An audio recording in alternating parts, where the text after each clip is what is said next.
hastalar vay.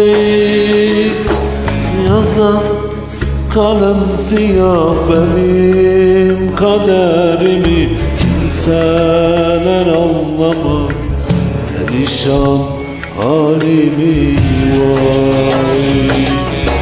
Yazan kalem siyah benim kaderimi, kimseler anlamaz perişan halimi vay.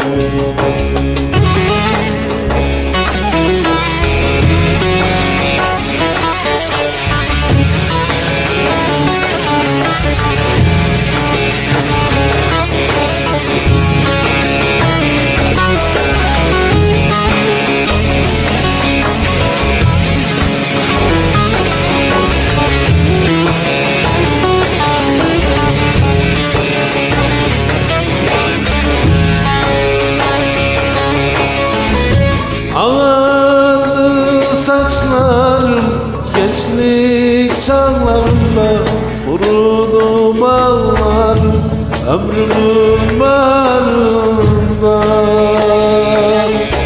Ağardı saçlarım gençlik çağlarımda, kurudu bağlarım ömrümün baharında.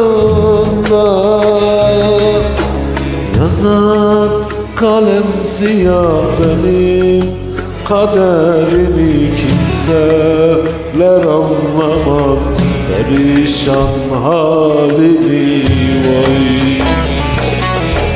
Yazan kalem siyah benim kaderimi, kimseler anlamaz perişan halimi vay.